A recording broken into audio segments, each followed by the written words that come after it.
So hello and welcome along to another edition of Isolation Interviews for Hospital Radio Reading and for my YouTube channel. And I'm excited to be joined, a returning guest here on Hospital Radio Reading, the very lovely Janet Ellis. Thank you as ever for joining me.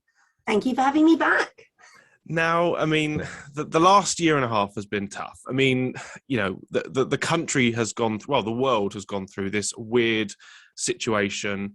And I know it's obviously been particularly tough for yourself and everything. But you know, how has it been just this sort of learning to live with this virus? Well, I think that's it, isn't it? At least we're all learning together. It's truly global.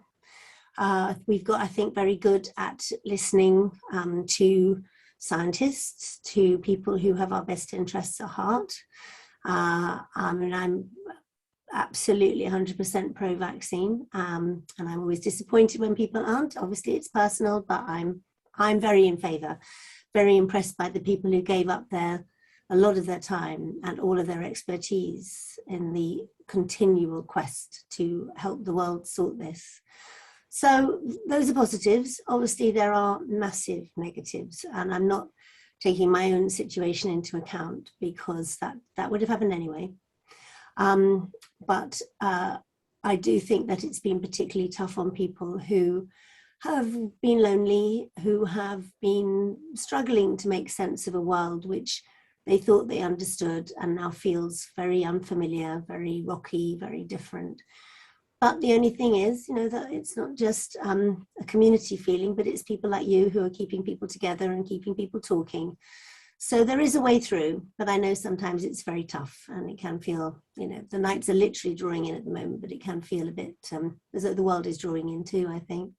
I mean, one of the positives, I suppose, you could take away from, in particular, the first lockdown, and as kind of we've slowly kind of come back to sort of normal, was that people came together, like you say, people, you know, the wonders of technology, Zoom, Skype, you know, FaceTime, you know, people have been able to communicate, check in with neighbours, making sure that, especially when we were in that really strict lockdown, just looking after one another and kind of realising that, you know, we're all in this together, you know, we're humans at the end of the day and we need to help one another.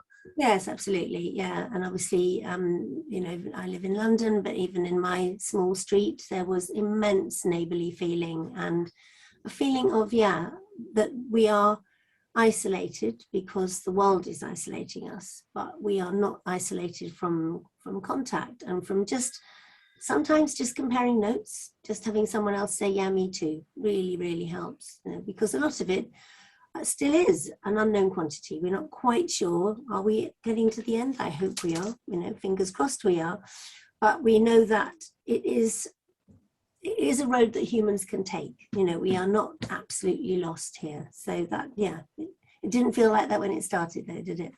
And I mean, the other positive as well is it has brought the NHS back to the forefront of people's minds. There was a period, I think, where people maybe took them for granted a little bit, really? But I think it has brought them back and it realises what an amazing, you know, organisation they are. Oh, absolutely, absolutely. Well, like I said at the beginning, you know, that people's new respect for science, I'm sure, definitely goes for a new respect for people who work in the NHS as well, because there is no doubt, you know, thank you everyone, you have gone beyond. I mean, it's extraordinary what's been asked of you, and it's more than extraordinary what you've risen to in that challenge, which has been, it's a terrible word, it's hackneyed, it's overused, but unprecedented. You know, we knew you worked hard. 90% of us, I'm sure, had some dealings with the NHS, and often at the point of immense crisis, whether it's a broken bone or a serious illness. So we knew that it was a good thing, but this means that it's an amazing thing that we absolutely must not let go of. Let's not. I mean, one of the things that I think took a lot of people by surprise, in a good way, during the lockdowns was, of course, Sophie's kitchen discos. I mean, one of the things that I think it just put a smile on everyone's faces. Yeah. I mean, for you, what was your sort of impression of it all? Well, Sophie said she was going to do it right at the beginning. You know, she said, I can't do what I want to do, which is, you know, all her gigs have been cancelled like everyone else. And she said, I just want to do what I do, which is to sing. And I thought that's really lovely. And I have to say, I didn't realise she meant in full disco gear. So, yeah, and also because although she only lives down the road from me, obviously initially I couldn't really see them. You know, there were times when they would literally come and stand at the bottom of our path. And, you know, I know everything I say people are dealing with too, but it's very hard, and particularly as John was ill. But yeah, absolutely. I know it was a beacon, and I know when it started, she just thought, well, I'll see. You know, people might think this is completely bonkers, in which case maybe I won't do it again. And from the first one, everyone was going, yeah, do that again. That's great. And it was a really nice way of seeing my grandsons, because although Sophie never insisted they were there, it was absolutely their choice whether they took part or not. I had a suspicion that a couple of them would see it as a performance opportunity, and also that a couple of them would just think, nah, I don't want to do that. I've got other things to do on my Friday. Yeah, really, really lovely. And I think because it came from such an innocent and good place, it was simply, I want to do this and I hope people like it too.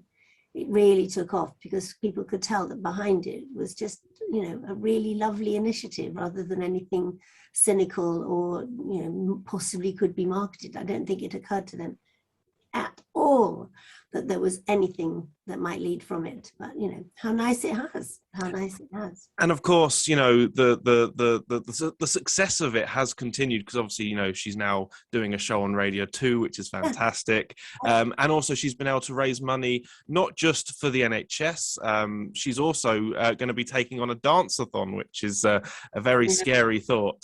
It is a really scary thought, yeah. I mean, Sophie does all sorts of things that I'm not capable of, but mostly I just think, well, good for you. But the idea of staying up for 24 hours dancing, but you know, I'm going to go in when she finishes, just to hopefully hug her and not pick her up from the floor. Her energy is amazing, actually, so I'm sure she is going to get through it, and she'll have lots of help along the way. But yeah, what a daunting prospect. Now, I mean, the last time that we properly sat down and spoke, we talked a bit about, obviously, you'd got into writing and you'd written a novel. Now, obviously, you've now had the pleasure of doing a second one. So for you, I mean, what was the writing process like? And, you know, I mean, for you, I imagine it's a great sort of a release, really. A bit of both, really, and also daunting. I'd always wanted to do it, that's for sure. As I said to you last time, you know, it's always been something I wanted to do, but I was, for lots of reasons, a bit scared of it, a bit worried about it, a bit, yeah. A lot of the things that stopped me writing were to do with fear. And it was absolutely brilliant to have another, you know, to have one book published. And then, of course, when 2 come out, you think, oh, okay, maybe I can do 3. So I'm halfway through a 3rd one. But I do feel incredibly lucky that I wrote at a time in my life when I was not worrying about what I was writing and the effect it might have on people. And I know that sounds obvious because you think all writers must do that. But actually, I think if you're starting out and you're young, you probably think, oh, I don't know, should I do something that I can either repeat or capitalize on, or, you know, maybe it's a character I need to take forward. And I had no restrictions at all, nothing. I didn't put anything in my way. So I just wrote a fairly appalling character and then let her get on with it. I mean, how have you found the writing process over the last sort of, you know, year or so? Because I imagine that, you know, lockdowns obviously aren't really the best of motivation or sort of inspiration. You would think that it would be really easy, you know. There's one thing we got is time. But actually, I obviously write best when I've got other things to do. And that's the case now. I'm actually making a podcast called Twice Upon a Time, which launches at the end of November, where I ask people what their favourite book was as a child, and that's the springboard for our conversation. So I've been recording 10 of those, and also made a little radio series too.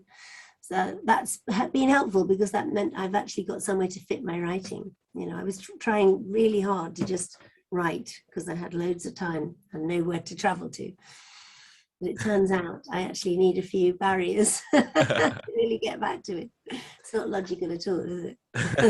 And it must be quite exciting to be doing a podcast, because I mean, I imagine you haven't really done anything like that before, have you? No, not at all. It's lovely because it's, although, you know, it has a premise, so therefore it has a structure. Unlike most interviews, you don't have to resolve it. You know, you are literally having a conversation, and at the end of it, you don't have to say, so this is what we think then. You know, there's no summary. It's simply, I'm asking people like, say, Ben Miller, what book did you love as a child? And he will say, King Arthur and his Knights of the Round Table, and then we talk about him reading it as a child and what he thinks about it now. And there's absolutely no need for either of us to go so at the end of it, which is really liberating, really liberating. Because that's the great thing with literature and books, is that people can interpret the same story but in different ways. Absolutely, especially when there's been a gap of about 40 years. Yeah.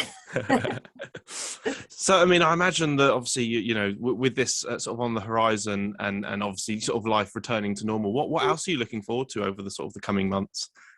Oh, I think probably a bit of travel, like everybody. And I've managed to go. I've been lucky enough to go to some places in the UK on day trips, which has been lovely.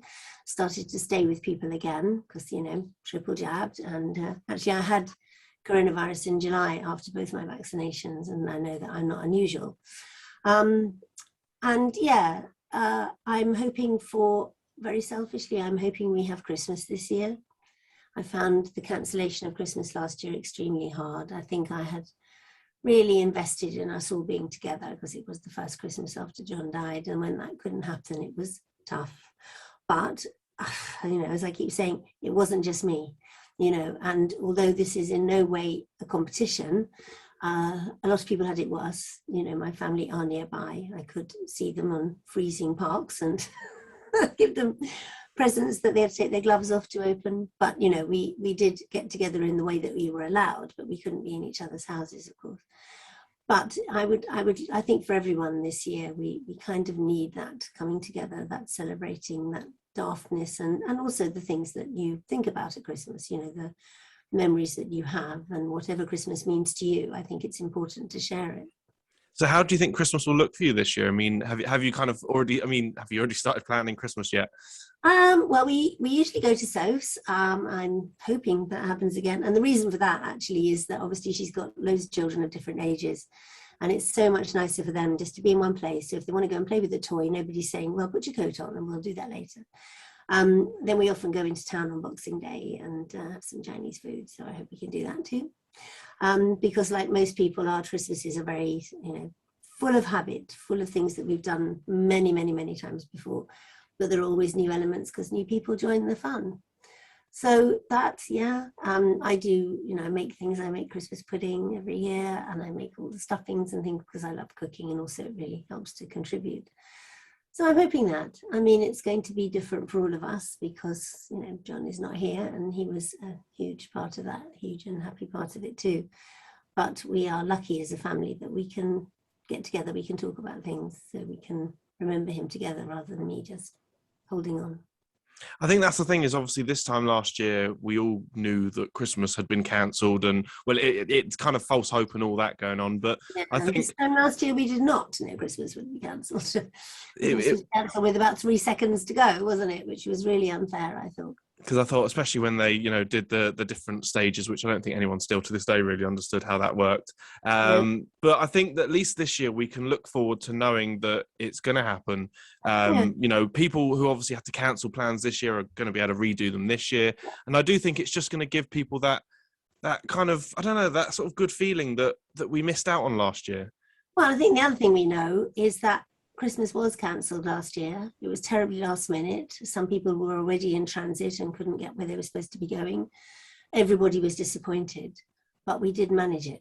You know, it was unorthodox, it was strange, it was cold, it was difficult, but we are bigger than just a date in the calendar. We, you know, we are very, very good, I think, as a nation at going, okay, that's not happening, but this will. And I know that people still had fun. They still had silly times, and they still kept Christmas going. But obviously, yeah, it'd be better if it's bigger.